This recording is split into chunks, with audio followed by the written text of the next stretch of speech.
గంగయ్య, నా తల్లి పేరు అంజనమ్మ. నాకు 2 అన్నగారు ఉన్నారు. వాళ్ళకి మ్యారేజ్ అయిపోయి వాళ్ళు పక్కకి వెళ్ళిపోయారు.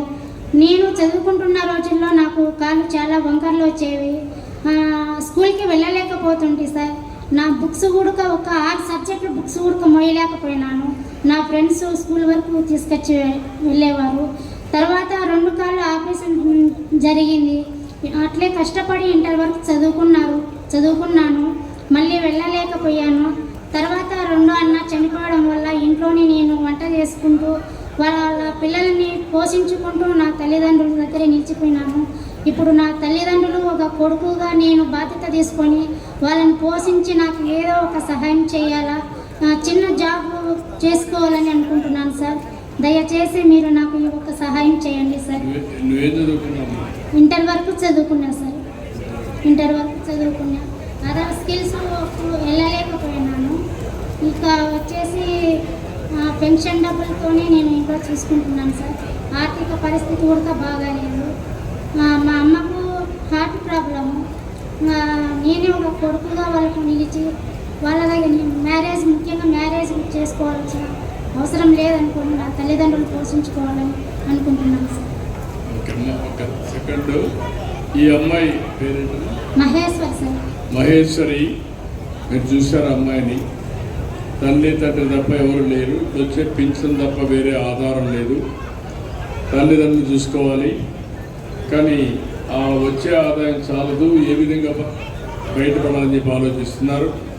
అందుకే నేను ఇప్పుడు కొత్తగా మార్గదర్శిని కూడా అడాప్ట్ చేసుకోమన్నా. ఆయన చెప్పే మాటలు మీరు ఒకసారి ఇంటి ఒక అవగాహన వస్తుంది. గౌరవనీయులైన మన రాష్ట్ర ముఖ్యమంత్రి వర్యులు శ్రీ నారా చంద్రబాబు నాయుడు గారికి నమస్కారాలు. నారా చంద్రబాబు నాయుడు గారు ఒక మంచి కార్యక్రమాన్ని శ్రీకారం చుట్టారు. జీరో పావర్టీ P4 అంటే రాష్ట్రంలో ఉన్న పేదరిక నిర్మూలన, పేదరికానికి ఆర్థికంగా విద్యాపరంగా వాళ్ళను మంచి స్థాయికి ఎదించాలనేదే ఈ P4. సార్, నా పేరు కూడా మన్సూర్ సార్. నేను ఒక సాఫ్ట్వేర్ ఎంప్లాయీని. నేను సాఫ్ట్వేర్ ఎంప్లాయీ ఉద్యోగం చేసుకుంటూ సంపాదించిన జీతంలో ఒక 30 రూపాయలు పేద ప్రజలకు పెట్టాలని నేను ఒక NGO ట్రస్ట్ కూడా క్రియేట్ చేశాను సార్. నా ట్రస్ట్ పేరు రూరల్ డెవలప్మెంట్ ఫ్రెండ్స్ ట్రస్ట్. ఈ ట్రస్ట్ ద్వారా నేను పేద ప్రజలకు విద్య, ఆకలి, ఆరోగ్యం, మహిళా సాధికారికత, దివ్యాంగులుగా తోడు నీడు ఉండడం. అలాగే సార్, మన తలుపుల ప్రాథమిక ఆరోగ్య కేంద్రంలో గర్భవతులు PMS ఉన్నప్పుడు చెక్ చేసుకోవడం జరుగుతుంది. అప్పుడు మారుమూల ప్రాంతాల నుంచి వచ్చినప్పుడు ఆకలితో ఉంటారని వాళ్ళకు ప్రతి ఒక్కసారి పౌష్టికాహారాన్ని అందిస్తున్నాను సార్. అది కూడా మీరు ఇచ్చిన మీ చిన్నప్పటి నుంచి మీ స్పీచ్లు వింటూ మీ ఆదర్శంగా చూసుకొని నేను ఒక ట్రస్ట్ పెట్టాను సార్. ఈ P4 కార్యక్రమంలో మహేశ్వరి గారిని వాళ్ళ కుటుంబంతో మార్గదర్శి ఉండి బంగారు కుటుంబం చేస్తానని మీ అందరి ముందర కూడా సార్ ముందర కూడా తెలియజేస్తున్నాను. వీళ్ళకు ఆర్థిక పరంగా కానీ ఒకవేళ ఉద్యోగంలో మా NGOలైనా కూడా ఏమైనా ఉద్యోగం చూడడం కానీ వీళ్ళ కుటుంబానికి విద్యాపరంగా కూడా సహకరిస్తానని మీ ద్వారా తెలియజేస్తున్నాను సార్. అందరికీ చిన్న ధన్యవాదాలు. ఇప్పుడు మన్సూర్ని చూశారు. చాలామంది పైకి వస్తూ ఉంటాం. నేను ఒక పిలిపించింది సమాజం వల్ల పైకి వచ్చిన వాడు. ఆయన కూడా గవర్నమెంట్ స్కూల్లో చదివాడు. ఎక్కడ చదివామో గవర్నమెంట్ స్కూల్లో చదివాడు. తెలివితేటలతో పైకి వచ్చారు. ఆ సమయంలో ఆయనకు ఆలోచన వచ్చింది. అడుగడుగు వేసుకుంటూ ముందుకు పోయారు. ఇప్పుడు ఆయన ఆలోచన తిరిగి సమాజానికి పే చేసే పరిస్థితికి వచ్చాడు. NGOని పెట్టాడు. ఈ అమ్మాయిని మహేశ్వర్ని వాళ్ళ ట్రస్ట్కి అప్పచెప్తున్నా. ఆయనకు బాధ్యత అప్పచెప్తున్నా.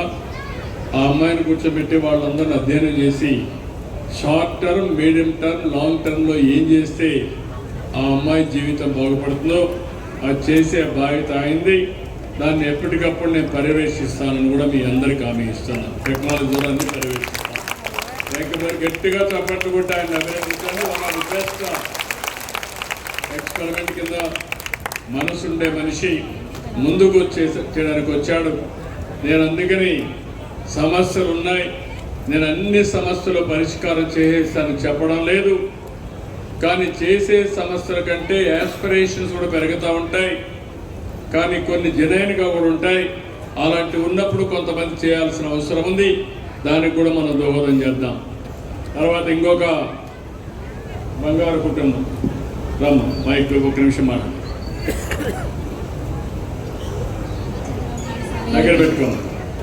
నారా చంద్రబాబు నాయుడు గారికి నా నమస్కారములు.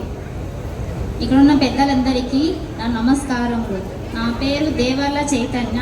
నా భర్త పేరు దేవర్ల ఉమాపతి. నా కుటుంబం నాకు పేద కుటుంబము. నా పిల్లలను పోషించుకోవడానికి చాలా ఆర్థిక ఇబ్బందిగా ఉన్నాను. ఎంతమంది పిల్లలమ్మా? ముగ్గురు సార్. ముగ్గురమ్మా. ఏం చదువుతున్నారమ్మా? ఒక పాప 8th క్లాస్ చదువుతుంది, ఒక బాబు 3వ తరగతి, ఒక బాబు 5వ తరగతి చదువుతున్నాడు. ముగ్గురికి తల్లి కొందరు వస్తుందమ్మా? వచ్చింది సార్. నాకు ఉండడానికి ఇల్లు కూడా లేదు. ఆర్థిక ఇబ్బందుల వల్ల చాలా ఇబ్బంది పడుతున్నాను. తినడానికి తిండి లేక చాలా ఇబ్బందులు కూడా, చాలా పస్తులున్న రోజులు కూడా ఉన్నాయి సార్.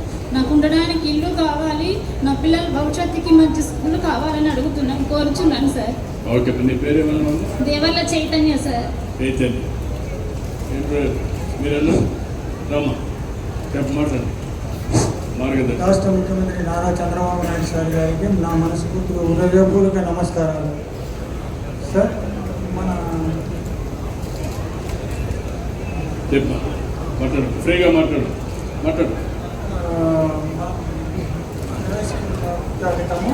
కాదమ్మా, నువ్వు ఏం చేస్తున్నావు? మీరు దగ్గర పెట్టుకోండి చెప్పండి. మైక్ దగ్గర పెట్టుకో మాట్లాడు. వ్యవసాయం చేస్తాను. వ్యవసాయం. ఇప్పుడు ఆ అమ్మాయి కార్యక్రమం దాంట్లో నేను కార్యక్రమం నుంచి ఈ అమ్మాయిని తీసుకోవాలని నేను ముందుకు వచ్చాను సార్. నీకు ఆదాయం ఏమాత్రం వస్తుంది? నాకు 10 ఎకరాల పొలం ఉంది సార్. ఏమాత్రం నీకు ఏమేమి పంటలు పెట్టావు?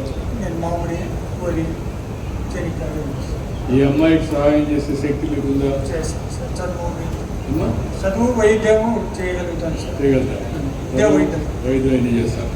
ఇల్లు కట్టించే బాధ్యత ప్రభుత్వం తీసుకుంటాం. ఇమ్మీడియట్గా ఇల్లు కట్టించండి. శాంక్షన్ చేసి ఇమ్మీడియట్గా మీరు పర్యవేక్షించి కంప్లీట్ చేయండి.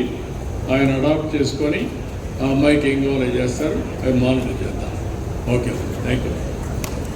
ఇప్పుడు రాష్ట్రంలో ఉండే అందరినీ మార్గదర్శనం అందరినీ అభినందిస్తున్నా.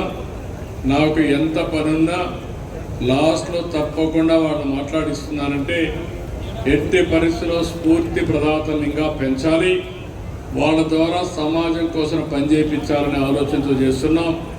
ఇది నిరంతరం ముందు తీసుకుపోతానని మరొకసారి తెలియజేసుకుంటూ, ఇక్కడికి వచ్చినప్పుడు మీరు చూపించిన అభిమానానికి అందరికీ మనస్ఫూర్తిగా ధన్యవాదాలు. జై హింద్. Thank you.